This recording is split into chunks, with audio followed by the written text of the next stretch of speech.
everyone, this is CricketSong with Lunar Wisdom, and this video is going to be discussing psychic empaths. This video is brought to you by the generous donations from viewers like you.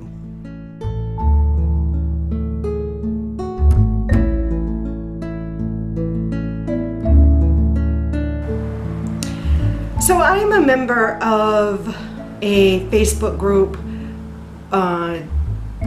for YouTube pagans, and there was a question presented by Tara, Elliptica24, about hearing other people's voices and then getting a feeling in her body relating to the person. And she gave an example, like when she, with her son, she feels like his voice in her upper back, and with her husband, it's at the base of her skull. And she was wondering, what the heck is it? Is she crazy, or is this something other people experience? And I told her I was going to make a video pertaining to this because I think it's an interesting topic, and it really goes hand in hand with psychic empaths, which is a big topic for me. And I have, a video series discussing psychic empaths. So my thoughts and my insight or my opinion about what she's experiencing is, in fact, what can be described as clairsentience, or the traits of a psychic empath, the ability to feel the vibration of another being, be it a living person, or whether it's a being in the spiritual dimension, or the vibration left on an inanimate object by a living being. I believe that what Tara is experiencing is this psychic empath ability, or this clairsentience. And if we think of things as all being energy, and everything manifesting in the physical realm in its appearance because of the specific vibrational frequency that that thing is vibrating at, then we can get a better understanding of what the psychic empath is doing.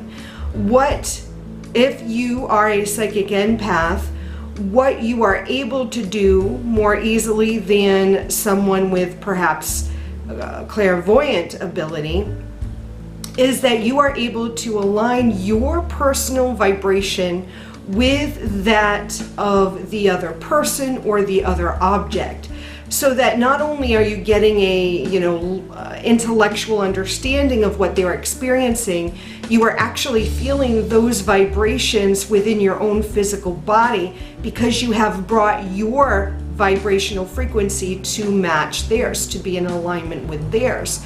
So my feeling is what Tara is doing is, when she hears the voice of someone, be it her son, her husband, or other individual, she is tuning into or aligning her personal vibrational frequency to the vibration of their voice, which is being projected from them, which will match their personal vibrational frequency.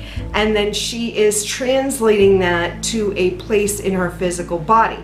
And I feel like the reason why she's placing it in a specific area in her physical body is so that it's easier for her to identify who that individual is. So for example, if she were to close her eyes, and perhaps if we would be able to take out the tone of the voice, so maybe she wouldn't be able to identify who that person is by the way their voice sounds. But if we were to be able to send the energy, or the electrical or energetic impulse to Tara in just a vibration, she would pick up that vibration in the area of her body and be able to identify who that individual is. I feel like that's, or I understand, or my opinion is, that's what Tara is doing. And that's what psychic empaths do. I mean, I don't know if you've ever used psychometry, which is a technique where you pick up an object that someone has owned or touched, and then you're able to get impressions or intuitive reading from that object. That is aligning your personal vibration with that object and the sort of residual energy left on that object, and then you're translating that energy into words or understandings where you can relay what you're getting from that object. I find it very fascinating, and personally I don't experience it exactly as Tara does. I don't get feelings within specific areas of my body, but I can definitely tell when it's someone speaking that I know. An exercise that we do within our coven to sense other people's energy is I created it based on a game we used to play within, I think it was elementary school, during indoor recess time. I don't know if they still have that in elementary school, but what the teacher would do is pick one of us, one of the students, and have us sit in a chair facing the chalkboard with our back to the rest of the class. And she would take a chalkboard eraser and put it like underneath our chair. And what we were to do, if we were the person sitting in that chair, she would either put a blindfold on us or we would close our eyes. And then she would pick another student from the class, and that student was supposed to go up to the chair as quiet as they could, take the eraser, and then walk back to the chair and put it in their desk. And then the person who was sitting in the chair, who was it, would then turn around and have to figure out who it was that took the eraser.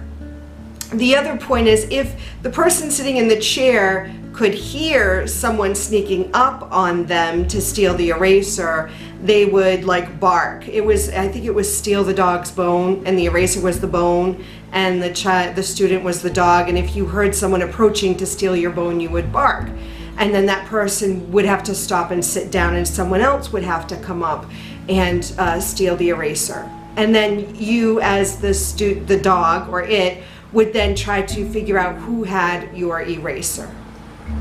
What I've done with that game is that instead of doing it in that way, with the eraser and stealing the dog's bone, I choose someone from the group and have them sit or stand at one end of the room with a blindfold or with their eyes closed and their back towards the rest of the group.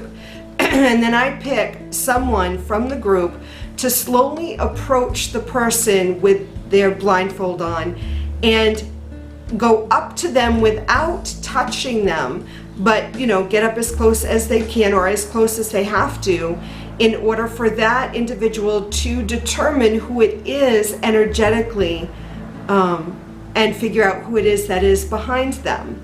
That way you can sense, because each of us have a different vibrational energy, of different frequency. And if you're attuned to that, especially if you're in a group that has been working with each other over a period of time, you are able to sense and identify that person's energy without seeing them or hearing them. So I feel like if you're trying to tune into someone's energy, an exercise like that might be helpful.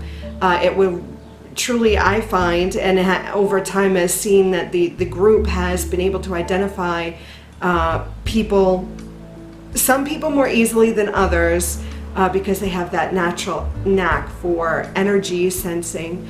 But I find it's a very beneficial exercise. So again, I feel like that's what Tara's experiencing as part of a clairsentient ability or a psychic empath ability. Just thought I'd share that with you. If you have any questions about either the exercise I described or about psychic empathy or clairsentient ability, please feel free to contact me or leave a comment in the comment section of the video. As always, I love you. Mwah.